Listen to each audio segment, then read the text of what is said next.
I felt I didn't have time to be a Christian. And then after I did become a Christian, I found out that I was missing out by not being a Christian. And I was, just 4 years ago, I asked for forgiveness, and that was the greatest thing I ever did. And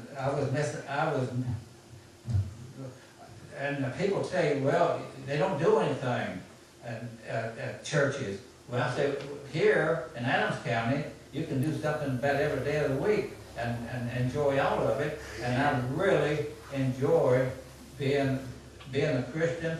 And he's right here, and that's why I'm up here now, because if I wasn't a Christian, when I go to alumni banquets and all, in a center, I couldn't get up. I tried to get up and talk, and I couldn't. But now, the bigger the crowd, the better I like it, and it's because the Lord Jesus Christ is here. And God bless you. Amen. All right, thank you, Brother Green. Good testimony. We appreciate that. Brother Green is a real inspiration here at the church, and we surely do appreciate him. These brothers are going to come and sing a song for us now.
Down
Appreciate that.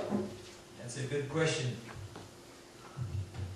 You got Jesus in your heart, you surely don't have to be afraid to die. Brother Aaron, are you about ready to come up, brother? We're going to have our pastor come up. And either he'll continue the message he had on the last program, or he'll give us something brand new. But, you can always depend on one thing. He's always got something. God seems like he always just gives him the right thing, the right time. We appreciate that. Praise the Lord.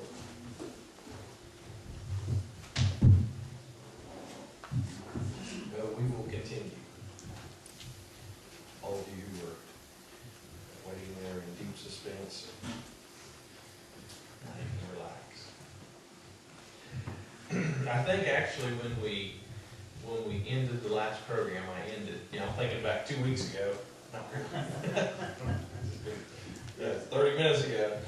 But I ended on talking about the rich young ruler, is that he lacked one thing. You know, it must have been a surprise that he didn't expect. Because he knew that he lacked something. So when Christ told him you lack one thing, that wasn't the surprise, but it was what he lacked. You know, he didn't lack riches, did he?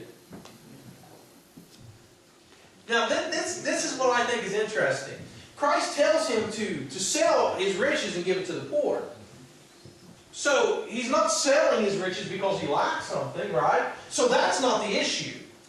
The issue is not his riches. You know, many times we look at it and say, well, it's because he's a rich man. That's the whole problem. No, that isn't it. His riches aren't the thing that causes him lack. It is his love of his riches, his lack of surrender. Yeah. He couldn't leave because he had things he needed to tend to. That's why he lacked. If you look at the disciples as they were being called, you take Peter and how those guys, they had been out fishing and Christ, he tells them to go out and catch this great big catch of fish, right? And they go out and they do it. Oh Lord, we've been out here all night and we've not caught anything. You know the story. Casting it on the other side, right? They catch all these fish. Okay, they come back to the shore and they have all these fish. And they have all these nets. And Christ tells them, come and follow me. He tells Peter, from now on, you're not going to